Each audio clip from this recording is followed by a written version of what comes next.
vous propose maintenant d'avoir le témoignage. On était en Belgique tout à l'heure, on y retourne avec plaisir avec Bart de Bruxelles pour les challenges et prospectives du côté de la capitale belge. Je vous invite à me rejoindre sur scène et à l'applaudir évidemment. Je vous en prie. Bonjour, vous m'entendez bien? Bonjour, d'abord je veux remercier Hub pour m'inviter de venir ici parler avec vous de Bruxelles. C'était pas toujours que Bruxelles est invité pour parler de ces évolutions parce que dans le passé, Bruxelles surtout, c'est mon sentiment, hein, Bruxelles était souvent un petit peu l'élève derrière classe, hein, au derrière de la classe. Mais les dernières années, ça change, ça évolue, et je suis très content que je peux vous parler un peu d'après moi, des différents ingrédients importants qui expliquent un peu ce changement, hein, quand même un changement fondamental. Et il y a trois choses que je veux parler, de quoi je veux parler avec vous. C'est d'abord la vision cohérente. Deuxièmement, c'est une volonté politique. Et le troisième ingrédient, c'est une sorte d'évolution naturelle. Donc, premièrement, la vision cohérente, c'est ce qu'on appelle à Bruxelles notre plan régional de mobilité, c'est Good Move.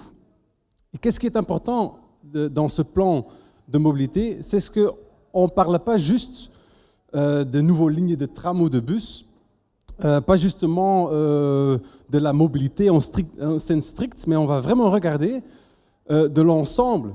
Qu'est-ce que vise ce plan? C'est une ville attractive. On veut que des gens viennent à Bruxelles pour y visiter, pour habiter, pour installer leurs nouvelles entreprises et venir travailler. Qu'est-ce qu'on a besoin de ça? Une vision globale.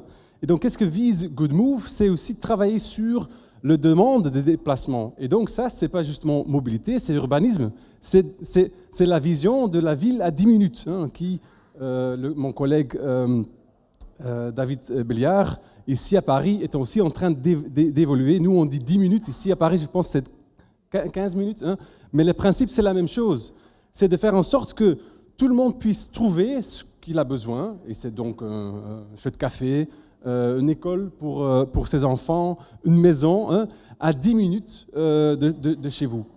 Donc ce principe, c'est aussi important que le développement des alternatives. Hein. Donc dans cette vision Good Move, c'est ça vraiment qu'on est en train d'élaborer et qu'on a déjà fait pas mal, c'est investir sur les alternatives. Donc au niveau de nouvelles lignes de tram, nouvelles lignes de bus et investissement massif dans les pistes cyclables. Donc on a construit 40 km de pistes cyclables. Je pense que de nouveau à Paris, c'est un peu plus élevé, mais en tout cas, c'est de donner ces alternatives un peu sur un piédestal, de vraiment dire, OK, on va maintenant encourager les déplacements actifs. C'est ça qui est très important. Et un dernier élément, c'est au niveau de circulation, travailler sur les circulations, et c'est ce qu'on appelle les quartiers apaisés. Et je vais élaborer un peu plus là-dessus tout à l'heure. Donc c'est vraiment avec les quartiers apaisés. Qu'est-ce que ça veut dire? C'est changer les sens circulation, le truc un peu parfois senti comme embêtant. Hein. Souvent, des mesures de mobilité sont vues par des critiques comme oui, vous êtes en train d'embêter les automobilistes. Ce n'est pas du tout le cas, mais c'est autant plus important de travailler sur les aspects que j'ai cités avant, les alternatives et aussi la demande de déplacement.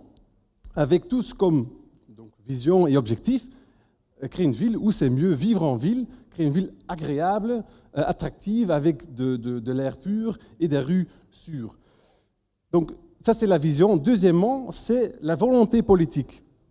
Parce que des mesures de mobilité, ça touche souvent, ça touche aux habitudes.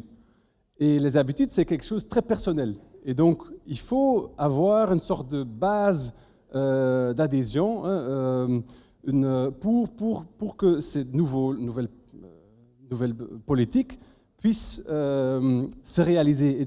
Et qu'est-ce qui était très important à Bruxelles, c'est qu'il y avait des mouvements citoyens généralisés presque, hein, qui s'appelaient, c'était des parents d'enfants, comme on avait les années 70 à Amsterdam, hein, les gens en avaient marre de la qualité, de mauvaise qualité de l'air et la sécurité routière. Et donc c'était Café Filtré, c'est une organisation, et les Heroes for Zero. Je ne sais pas, c'est un peu aussi quelque chose qui existe un peu partout dans le monde.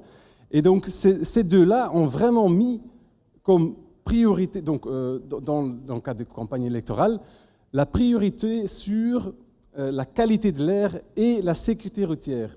Et donc, c'est ça, je pense, qui est très important, de bien montrer l'objectif. L'objectif n'est pas, comme je disais tout à l'heure, c'est d'embêter les gens. Oui, avant, je pourrais, avec mon voiture, me garer là-bas, et maintenant, je dois faire tout un détour, c'est quand même pas possible. Hein. C'est pas ça, c'est vraiment la sécurité routière. Et je vais revenir là-dessus tout à l'heure. Et donc, d'avoir ce base vraiment de l'adhésion et même plus, hein, même des manifestations, des parents qui disent on a marre, on veut vivre dans une ville attractive, on veut rester ici avec nos enfants, mais on veut quand même avoir comme retour la sécurité routière. Je veux que mon enfant de 6 ans puisse aussi prendre le vélo pour aller à l'école. Des choses qui sont assez normales, hein, ça doit être normal, mais dans des villes comme Bruxelles, on n'est pas encore là. Mais donc ça a quand même donné un vrai push vers des partis pour mettre ça à l'ordre du jour politique. Et donc, on a eu à Bruxelles aussi une vague verte où des partis écologistes qui ont mis ce politique vraiment dans le cœur des projets de ville qu'on est en train de construire. Et donc, c'est au niveau local et au niveau régional qu'on a pu aussi implémenter ce type de politique. Et un troisième élément, c'est l'évolution, disons, naturelle. À Bruxelles, et j'étais ravi d'entendre David Béliard dire « Oui, j'étais à Bruxelles et c'était magnifique ». Qu'est-ce qui est magnifique à Bruxelles? C'est le piétonnier. C'était un grand combat législature passée, où avant les boulevards du centre, c'était vraiment c'était une autoroute. Hein, il y avait 4 bandes de circulation, 2 dans chaque sens. Et maintenant, c'est un boulevard pour les piétons. Et donc, il y a des milliers de gens tous les jours là, parce que c'est juste un espace public attractif, agréable, pour se promener, pour se balader, pour juste être, hein, vivre. Et ça fonctionne, ça a pris du temps. Maintenant, on constate, et c'est vraiment chouette d'entendre ce retour, de dire, oui, Bruxelles a fort changé. Oui, c'est grâce à ces projets d'aménagement public, hein, qu'on montre un autre visage de Bruxelles. Et je pense que ça, c'est l'exemple maintenant qui va nous aider à continuer dans cette étape, dans cet esprit, et d'aller vers des quartiers apaisés. Et donc, c'est quoi les quartiers apaisés? C'est vraiment aller faire en sorte que le trafic de transit passe plutôt par des axes plus aptes, des axes plus larges autour des quartiers, et vraiment apaiser les quartiers donc, où les gens habitent, où les gens font leurs courses, les quartiers où il y a les écoles, vraiment apaiser ces quartiers. Et pourquoi? Pour rendre le vie dans ce quartier beaucoup plus agréable, avec beaucoup plus d'espace vert, et faire en sorte qu'au lieu d'avoir des autoroutes de passage, d'avoir des lieux de destination. Et c'est là aussi qu'on va pouvoir convaincre nos commerçants, nos entreprises, que c'est la direction d'aller. Parce qu'une voiture qui est là, stationnée, on l'a déjà entendu aujourd'hui, 90% du temps, une voiture est juste immobile. Hein. C'est beaucoup plus intéressant d'avoir des personnes qui passent, qui entrent dans un magasin, qui sont assis sur une terrasse, d'avoir une vie qui bouge, que d'avoir une ville qui est ou une autoroute de passage ou un grand parking. Donc ça, c'est pas le but. Et ce qui est très rassurant ou motivant, c'est qu'avec le piétonnier hyper contesté législature passée, maintenant tout le monde dit oui, ça fonctionne, ça marche très bien.